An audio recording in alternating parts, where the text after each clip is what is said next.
السلام عليكم ورحمة الله وبركاته. إن الحمد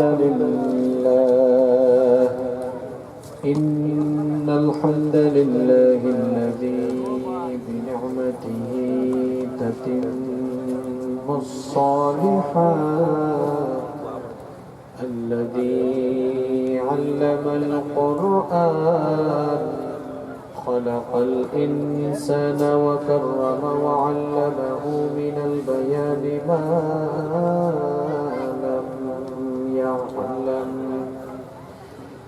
فسبحان الذي لا يحصى امتنانه باللسان ولا بالقلم.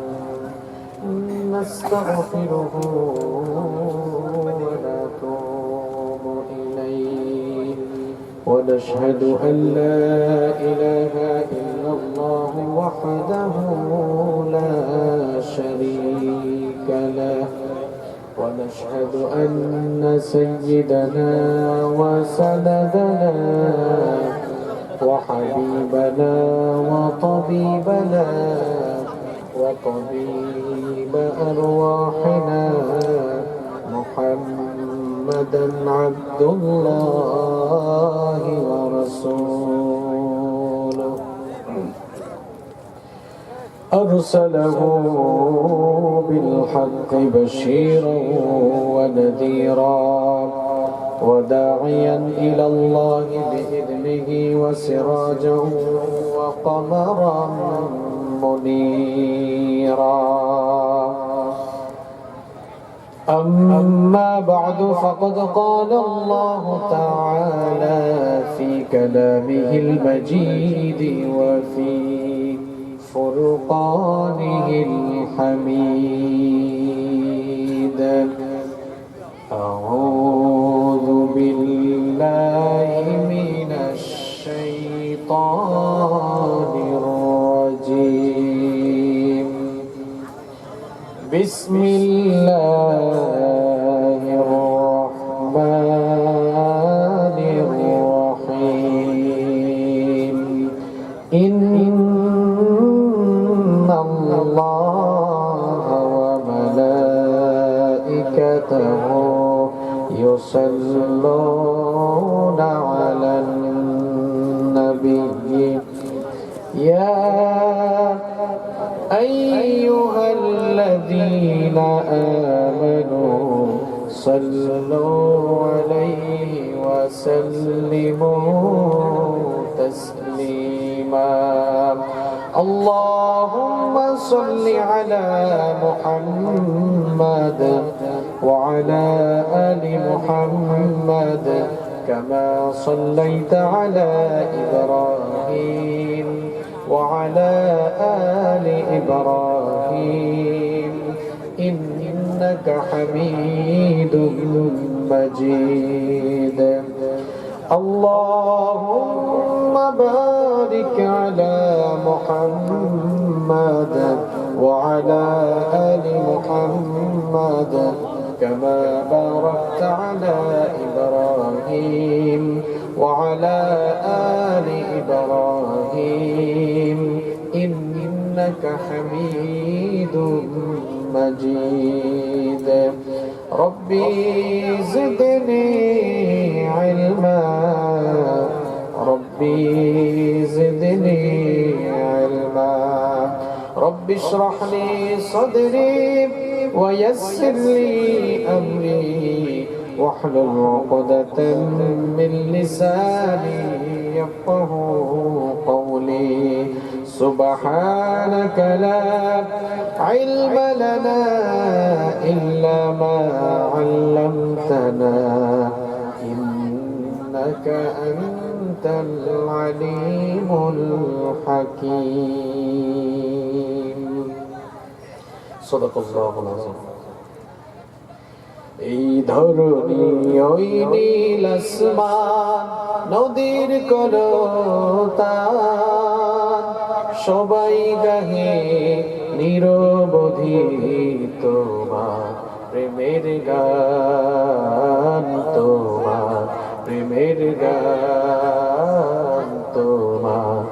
প্রেমের গান। এই ধরণী ওই নীল আসমান, নদীর কলতান, সবাই গাহে নিরবধি তোমার প্রেমের গান, তোমার প্রেমের গান, তোমার প্রেমের গান। সাজ সকালে পাখিরা সব জপে তোমার নাম, ঝর্ণা ঝরে তোমার নামে নিত্য বিরাম। সাজ সকালে পাখিরা সব জপে তোমার নাম, ঝর্ণা ঝরে তোমার নামে নিত্য বিরাম। সাগর ঢেউয়ের মাঝে শুনি, সাগর ঢেউয়ের মাঝে শুনি তোমার গুণগান, তোমার গুণগান, তোমার গুণগান। এই ধরণী ওই নীল আসমান, নদীর কলতান, সবাই গাহে নিরবধি তোমার প্রেমের গান, তোমার প্রেমের গান, তোমার প্রেমের গান। কোকিল ডাকে কুহু কুহু মনের হরষে, তোমারি নাম শুনি প্রভু মৃদু বাতাসে। কোকিল ডাকে কুহু কুহু মনের হরষে, তোমারি নাম শুনি প্রভু মৃদু বাতাসে। ভ্রমর বলে গুনগুনিয়ে, ভ্রমর বলে গুনগুনিয়ে তুমি মহিয়ান, তুমি মহিয়ান, তুমি মহিয়ান। এই ধরণী ওই নীল আসমান, নদীর কলতান, সবাই গাহে নিরবধি তোমার প্রেমের গান, তোমার প্রেমের গান, তোমার প্রেমের গান। পড়েন আলহামদুলিল্লাহ। বাংলাদেশের আধ্যাত্মিক রাজধানী সিলেট জেলার বিশ্বনাথ উপজেলার ঐতিহ্যবাহী তাফসীরুল কোরআন পরিষদ ট্যাংরা এর উদ্যোগে আয়োজিত আজকের এই 19তম তাফসীরুল কোরআন মাহফিল। আপনাদের এলাকার নাম খুব সুন্দর, ট্যাংরা। ট্যাংরা মাছ কি বেশি পাওয়া যায় এই এলাকায়, নাকি ট্যাংরা মাছ খুব পছন্দ করেন আপনারা? ট্যাংরা মাছ পছন্দ করেন? কথা বলতে পারেন না আপনারা? হ্যাঁ, তাফসীরুল কোরআন পরিষদ ট্যাংরার উদ্যোগে আয়োজিত আজকের এই 19তম ঐতিহাসিক তাফসীরুল কোরআন মাহফিলের মুহতারাম শ্রদ্ধাভাজন সভাপতি, মাহফিলে উপস্থিত সম্মানিত উলামায়ে কেরাম, আমার সামনে বসা অত্র এলাকার পার্শ্ববর্তী এবং দূর দূরান্ত থেকে আগত আল্লাহর দ্বীন প্রেমী, কোরআন প্রেমী, সর্বস্তরের তাওহীদি জনতা, যুগে যুগে আল্লাহর জমিনে আল্লাহর দ্বীনকে প্রতিষ্ঠার জন্য যারা সবচাইতে বেশি অগ্রণী ভূমিকা পালন করেছেন, আমার সম্মানিত যুবক এবং তরুণ ভাইয়েরা, স্কুল, কলেজ, ইউনিভার্সিটি এবং বিভিন্ন মাদ্রাসা পড়ুয়া আমার প্রাণ প্রিয় মেধাবী ছাত্র ভাইয়েরা, মহিলা প্যান্ডেল থেকে এবং ঘরে বসে যারা শুনছেন, শ্রদ্ধেয়া সম্মানিতা মা এবং বোনেরা, উপস্থিত মিডিয়ার প্রাণ প্রিয় কর্মী ভাইয়েরা, প্রাণ প্রিয় ট্যাংরা তথা বিশ্বনাথবাসী, আপনারা সবাই কেমন আছেন? সবাই ভালো আছেন তো? আলহামদুলিল্লাহ। যারা আলহামদুলিল্লাহ পড়তে পারলেন না, আপনাদের মুখে কি ঠাডা পড়ছে? হ্যাঁ, আপনারা তো লন্ডন এলাকার মানুষ, আপনাদের এলাকার বহু মানুষ লন্ডনে থাকেন। আপনারা কত ভালো আছেন, তারপরেও আপনাদের মধ্যে আলহামদুলিল্লাহ বের হয় না। আপনারা তো সবাই জানেন কোভিড-19 করোনা ভাইরাস, এই মহামারী, এই মহাগজব পৃথিবীকে বিপর্যস্ত করে ফেলেছে। পৃথিবীর বহু দেশ অত্যন্ত বিপর্যয়মূলক অবস্থা সেই দেশগুলোতে বিরাজ করছে। আর ঠিক সেই মুহূর্তে আল্লাহ তাআলা আমাদেরকে এখনো সুস্থতার সাথে বাঁচিয়ে রেখেছেন। এটি তো হচ্ছে এই মুহূর্তে আমাদের প্রতি আল্লাহ সুবহানাহু ওয়া তাআলার সবচাইতে বড় দয়া। অসুস্থ না হলে সুস্থতা যে কত বড় নিয়ামত তা বোঝা যায় না। যে আজকে যার ঘরে খাওয়া দাওয়া করলাম, ওই ভাইটার নাম আবু বকর ভাই, ওনার ফুফা লন্ডন থেকে ফোন করেছেন। তো আমার সাথে তিনি যখন কথা বলছেন, আবেগকে কন্ট্রোল করতে না পেরে এক পর্যায়ে তিনি হাউমাউ করে কেঁদে ফেললেন। তিনি বললেন, হুজুর, এখানে দাফন করার জন্য লাশ নিয়ে কয়েকদিন অপেক্ষা করতে হচ্ছে, দোয়া করবেন আল্লাহ যেন আমাদেরকে সুস্থ রাখে। তো লন্ডন, আমেরিকাতে তো আমাদের অনেক রিলেটিভ আছে, আত্মীয় স্বজন আছে। আমরা প্রত্যেকটি মুহূর্তে খবর পাই তারা কি সংকটাপন্ন এবং বিপর্যস্ত পরিবেশে তারা সময় কাটাচ্ছেন, অত্যন্ত আতঙ্কিত অবস্থায় তারা রয়েছে। সম্মানিত ভাইয়েরা, এই করোনা ভাইরাস পৃথিবীর মানুষকে দুটো জিনিস দেখিয়েছে। বুঝে থাকলে একটু পুরুষ মানুষের মতো জবাব দিয়ে বলেন, এই করোনা ভাইরাস পৃথিবীর মানুষকে কয়টা জিনিস দেখিয়েছে? এখনো পুরুষ মানুষের মতো আওয়াজ হয় নাই। কয়টা? দুইটা।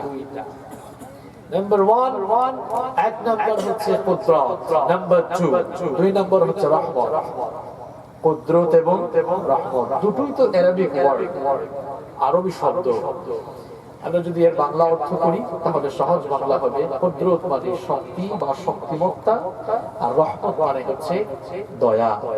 করোনা ভাইরাস পৃথিবীর মানুষকে আল্লাহ তাআলা কুদরত যেমন দেখিয়েছে, ঠিক তেমনি ভাবে এই করোনা ভাইরাস পৃথিবীর মানুষকে আল্লাহ তাআলা রহমতও দেখিয়েছে। কিভাবে আল্লাহ তাআলার কুদরত দেখালো আর রহমত দেখালো একটু এক্সপ্লেইন করে দিই, ব্যাখ্যা করে দিই, তাহলে বুঝতে আপনাদের সুবিধা হবে। দেখেন, এই পৃথিবীতে বর্তমানে যারা নিজেদেরকে জ্ঞান, বিজ্ঞান, উন্নয়ন, অগ্রগতি, চিকিৎসা, সামরিক শক্তি, সকল দিক থেকে নিজেদেরকে যারা সমৃদ্ধশালী, শক্তিধর মনে করে, করোনা ভাইরাস আসার পরে দেখা গেল সেই শক্তিধর রাষ্ট্রগুলো অসহায়ের মতো মাথা নত করে দিতে তারা বাধ্য হয়েছে। আল্লাহ তাআলার পাঠানো একটি অদৃশ্য গজবের কাছে সবাই আজ অসহায় হয়ে গিয়েছে। প্রমাণ হয়েছে আল্লাহ তাআলার কুদরতের কাছে সবার শক্তি অত্যন্ত তুচ্ছ এবং নগণ্য। করোনা ভাইরাসের কারণে পৃথিবীর মানুষ আল্লাহর কুদরত যেমন দেখেছে, আল্লাহ তাআলার রহমত তেমন দেখেছে। দেখেন, United state of America, United kingdom, Russia, Italy, France, এই দেশগুলো বাংলাদেশের চেয়ে উন্নত নাকি অনুন্নত? মাতবাস হবে, উন্নত না অনুন্নত? উন্নত। এরা জ্ঞান, বিজ্ঞান, তথ্য প্রযুক্তি, চিকিৎসা, সামরিক শক্তি সব দিক থেকে বলা যায় পৃথিবীর সুপার পাওয়ার। কিন্তু এই করোনা ভাইরাস আসার পরে দেখেছেন অবস্থা সব দুর্বল হয়ে গেল, সেই দেশগুলো বিপর্যস্ত হয়ে যাচ্ছে। প্রমাণ হয়েছে তোমাদের যত শক্তি থাকুক না কেন, আল্লাহর কুদরতের কাছে তা অত্যন্ত তুচ্ছ এবং নগণ্য। করোনা ভাইরাস পৃথিবীর মানুষকে আল্লাহর কুদরত দেখিয়েছে, ঠিক তেমনি ভাবে এই করোনা ভাইরাস পৃথিবীর মানুষকে আল্লাহর রহমত দেখিয়েছে। রহমতটা কি করে দেখেছেন আপনারা তো চিন্তা ভাবনা করেন না। দেখেন, WHO, ওয়ার্ল্ড হেলথ অর্গানাইজেশন, বিশ্ব স্বাস্থ্য সংস্থা, এই সংগঠনটির নাম কি আপনারা আজ নতুন শুনেছেন নাকি আরো শুনেছেন? বিশ্ব স্বাস্থ্য সংস্থা করোনা ভাইরাসের প্রাথমিক পর্যায়ে বলেছিল এই করোনা ভাইরাসে পৃথিবীর যে দেশগুলো সবচেয়ে বেশি ক্ষতিগ্রস্ত হবে তার মধ্যে অন্যতম দেশ হচ্ছে বাংলাদেশ।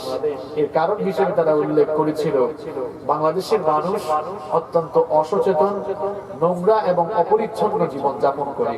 এজন্য তারা বলেছিল যে বাংলাদেশ ক্ষতিগ্রস্ত হওয়ার সম্ভাবনা বেশি, কম করে হলেও বাংলাদেশে প্রায় 10 লক্ষ মানুষের প্রাণহানি ঘটতে পারে। এটি ছিল তাদের প্রেডিকশন। দেখেন করোনা ভাইরাসের 1 বছর প্রায় চলে গেল, ওরা বলেছিল 10 লক্ষ মানুষ মারা যাবে, কিন্তু আল্লাহ তাআলা এই দেশটাকে তার রহমতের চাদর দিয়ে এমন ভাবে হেফাজত করলেন। ওরা তো বলেছিল 10 লক্ষ, আসলে 10,000 মানুষ এখনো মারা যায়নি। একটু আলহামদুলিল্লাহ কইতে মন চায় না? ঠিক মারাইতেছেন মিয়া, একটু আলহামদুলিল্লাহ কি মুখ দিয়ে বের হয় না? যাদের চিকিৎসা ব্যবস্থা আমাদের চেয়ে অনেক উন্নত, সেই দেশগুলোতে লাশের পাহাড় জমে আছে, লাশ নিয়ে অপেক্ষা করতে হচ্ছে কখন দাফন করতে পারবো। আর এই দেশের মানুষ, আপনারা কি করোনার চেয়ে শক্তিশালী নাকি? মাঝে মাঝে তো দেখছি আপনারা বলেন, আমরা সোশ্যাল মিডিয়ার কল্যাণে আপনাদের বক্তব্য শুনি, এই দেশে যে কত জাতের মানুষ আছে। এক মহিলা একবার বলে, ফেসবুকে দেখলাম, আমি পান খাই, আমার করোনা হবে না। আরেকজন দেখলাম একেবারে, আমরা তো শুধুমাত্র মাস্ক পরিধান করি, মাস্ক, হ্যান্ড গ্লাভস, এরপরে দেখলাম আবার মাথায় হেলমেটের মতো আরেকটা কি জানি লাগায়, দেখলে মনে হয় নাসা থেকে মহাকাশ বিজ্ঞানী নেমে এসেছে, এমন একটা ভাব। তো এর আবার বক্তব্য দেয় আমরা করোনার চেয়ে শক্তিশালী। শক্তিশালী ধরলে বুঝবো আমি। এই দেশের মানুষ, আমরা কত অপরিচ্ছন্ন থাকি, কত অসচেতন, কিন্তু তারপরেও আমরা এখানে ভালো আছি। এখানে রহমতটা কার? আরো আসতে বলেন, রহমতটা কার? আমি তো প্রায় সময় বলি, করোনা ভাইরাস আমাদের দেশের মানুষদেরকে কি আক্রমণ করবে। এই দেশের মানুষই এক একটা ভাইরাস বোমা। যে পরিমাণ ভাইরাস নিয়ে আমরা চলাফেরা করি, ঠিক বলছি না? দেখেন, ওই দেশগুলোতে স্বামী আক্রান্ত হলে স্ত্রী কাছে যায় না, স্ত্রী আক্রান্ত হলে স্বামী কাছে যায় না, মা বাবা আক্রান্ত হলে ছেলে মেয়েরা কাছে আসে না, ছেলে মেয়েরা আক্রান্ত হলে মা বাবা কাছে আসে না, মারা গেলে কেউ কাছেও যায় না। আর আমাদের দেশের চিত্রটা ঠিক উল্টা। দেখা যায় করোনায় আক্রান্ত হয়ে মারা গেল যেই রোগী, যেই লোকটা, তার জানাজা দেওয়ার জন্য লক্ষ লক্ষ মানুষ জানাজায় গিয়েছে, কিন্তু একটা লোকও করোনায় আক্রান্ত হয় নাই। আল্লাহু আকবার। দেখেন, এই সিলেটের মেয়র, সাবেক মেয়র বদরুদ্দিন আহমেদ কামরান, তিনিও তো করোনায় আক্রান্ত হয়ে মারা গিয়েছিলেন। জানাজায় এত মানুষ হইল, কেউ কি আক্রান্ত হয়েছে? এই যে ব্রাহ্মণবাড়িয়ার মরহুম হাফেজ মাওলানা জুবায়ের আহমদ আনসারী রাহিমাহুল্লাহ, তিনি মারা যাওয়ার পরে তার জানাজায় লক্ষ লক্ষ মানুষ হয়েছিল, করোনা আক্রান্ত হয়ে মারা গিয়েছিলেন। লক্ষ লক্ষ মানুষ সেখানে হলো, একজন লোক করোনায় আক্রান্ত হয়েছে। কথা বল না কেন? হয়েছে। এখানে রহমতটা কার? এবার আসেন, যে কথাগুলো বললাম ওগুলো ফাও ফাও বলি নাই। প্রিয় ভাইয়েরা, দেখেন, লন্ডনের মতো দেশ, আমেরিকার মতো দেশ, যাদের চিকিৎসা ব্যবস্থা পৃথিবীর সবচেয়ে উন্নত চিকিৎসা ব্যবস্থা, এই দেশগুলো লন্ডভন্ড বিপর্যস্ত হয়ে যাচ্ছে। আর আমরা এত ভালো আছি, এত ভালো আছি, আলহামদুলিল্লাহ। আক্রান্তের হারও কম, মৃত্যুর হারও কম। এবার আমাকে বলেন, আমরা যে ভালো আছি, আমরা কি এমনি ভালো আছি না কিছু কারণ আছে? কিছু কারণ আছে। কি কারণ আছে সেটা জিজ্ঞেস করলে জানি না আপনারা কয়জন বলতে পারবেন। একটু চিন্তা ভাবনা করতে হবে যে পৃথিবীর বিভিন্ন দেশগুলো লন্ডভন্ড বিপর্যস্ত হয়ে যাচ্ছে, আর আমরা এখনো ভালো আছি কেন? আমি আমার ক্ষুদ্র রিসার্চে, আমি আমার ক্ষুদ্র গবেষণায় এর কিছু কারণ খুঁজে বের করেছি, এবং আমিও কনফার্ম যে আপনারা সবাই আমার সাথে একমত হতে বাধ্য হবেন। আমি চিন্তা করে দেখলাম, এই দেশের মানুষ এত অসচেতন, নোংরা এবং অপরিচ্ছন্ন জীবনযাপন করার পরেও এই জন্যই এত ভালো আছে, কারণ এটি হচ্ছে পৃথিবীর একমাত্র দেশ, এই দেশে সবচাইতে বেশি পরিমাণ দিন চর্চা হয়। পৃথিবীর একমাত্র দেশ বাংলাদেশ। এই দেশে যতগুলো হাফেজি মাদ্রাসা রয়েছে, যতগুলো কওমি মাদ্রাসা রয়েছে, যতগুলো আলিয়া মাদ্রাসা রয়েছে, পৃথিবীর কোন দেশে এত দ্বীনি প্রতিষ্ঠান আছে? এই মহিলার মতো এমন করে একটু জবাব দিয়ে মাতৌকা মাথা যাইব নেই। এই দেশকে আল্লাহ তাআলা এমনি ভালো রাখছেন না, এই দেশকে আল্লাহ তাআলা যতই ভালো রাখছেন, কারণ এই দেশে দিন চর্চা সবচেয়ে বেশি হয়। এটি পৃথিবীর একমাত্র দেশ, এই দেশে আল্লাহর জিকিরও সবচেয়ে বেশি।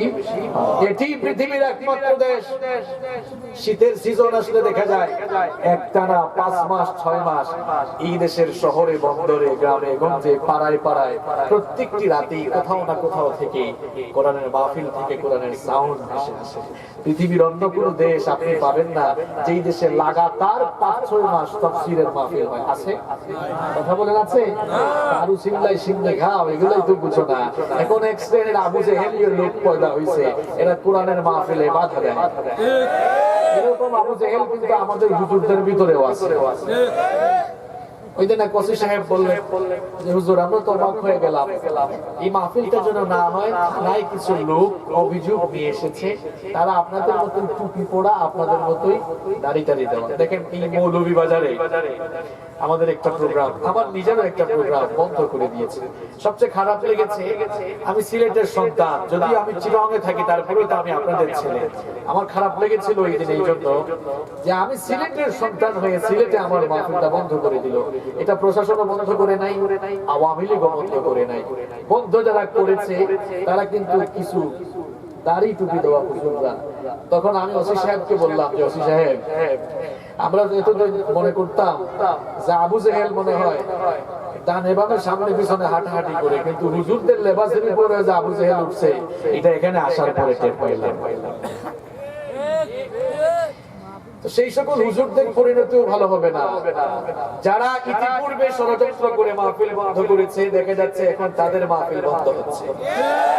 এখনো যারা কোরআনের মাহফিল গুলো ইন্ধন দিয়ে বন্ধ করছেন, আল্লাহর কসম করে বলছি একই পরিণতি আপনাদের হবে। এইসব ছেড়ে দিন, এগুলো ঠিক না, এগুলো ভালো নয়। আল্লাহ সবাইকে বুঝার তৌফিক দান করেন। প্রিয় ভাইয়েরা, তাহলে আমরা বেশি বেশি আল্লাহর জিকির করব। রাজি আছেন? এই প্যান্ডেমিক সিচুয়েশনে আপনারা ভালো আছেন, এজন্য প্রশংসা আদায় করা দরকার কার? জবান ছেড়ে শরীরের সকল শক্তি গলার